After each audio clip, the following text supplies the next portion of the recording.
It is scientifically proven that most children and teens spend more time talking online than talking in person. What actually is bullying over the internet? According to StopBullying.gov, bullying is a physical or verbal harm of someone. The term cyberbullying is the act of bullying someone over the use of the internet in any way.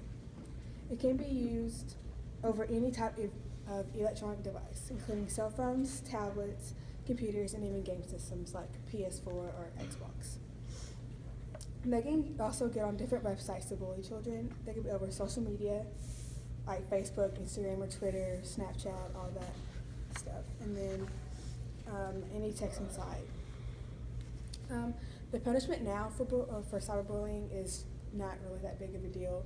They usually get suspended from school or go to like any in-school detention because cyberbullying is considered a civil matter and not a criminal matter.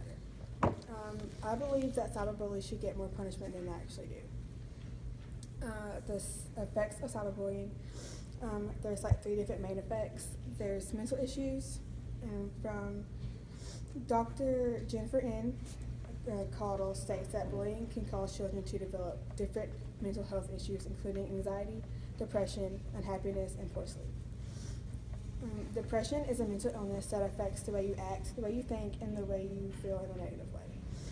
Depression literally makes you like sit in your bed and cry all the time. Anxiety is a mental illness that also affects the way you act, and it causes people to try to avoid situations that trigger or worsen their symptoms. From mental issues, it gets a little bit worse. It gets to self-harm. Self-harm is known as non-suicidal self-injury, so they don't actually kill themselves, but they hurt their own skin. They can hurt their skin by cutting or burning themselves. People harm themselves to cope with emotional pain. If you bully someone and you mentally hurt them, over and over, they will physically injure themselves. Self-harm can get as severe as putting them into the hospital. If they cut themselves too hard, then they'll lose a lot of blood. The typical form of self-harm is the slitting of the wrist, but it doesn't have to be on the wrist all the time. It can be on any part of the body, like the leg or the back or the shoulder. If you continue to bully someone over the internet, they will start to harm themselves because they think negative about themselves. If you tell them that they're not worth anything and they don't deserve to be here, then they're going to start to harm themselves. And the worst part that cyberbullying gets is suicide. And as everyone knows, suicide is the act of taking their own lives due to a stressful situation, in this case bullying. If you mentally harass people to the point where they don't want to live, then you should get more punishment than just a school suspension. You should get at least jail time because you made someone kill themselves, like they can't get their life back. Also, if you actually tell people they need to go kill themselves, then they will more likely go and commit suicide. And all the information was from MayoClinic.org.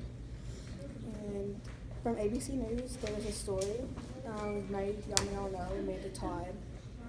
She was 15 and she posted a video called Struggling, Bullying, Suicide, Self-Harm. She, on September 7th, and she was found dead in her hometown of British Columbia over a month after she posted the video.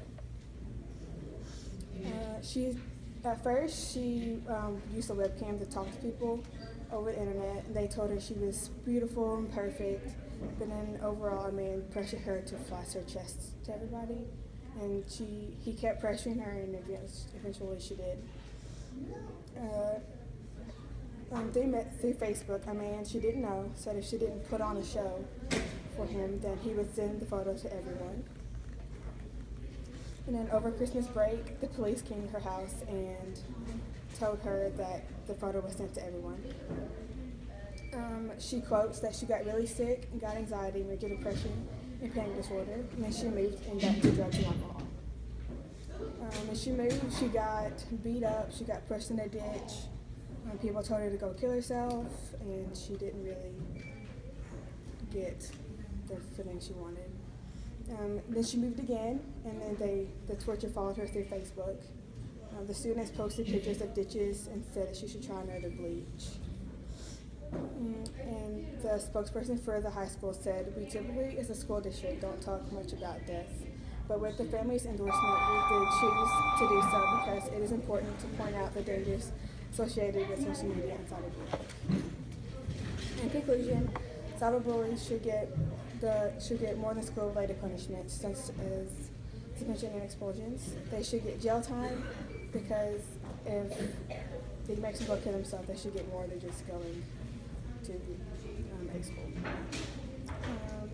A quote from Catherine Jenkins said, "Children should be able to live a life free from bullying and harassment, and it is time we all took a stand against this."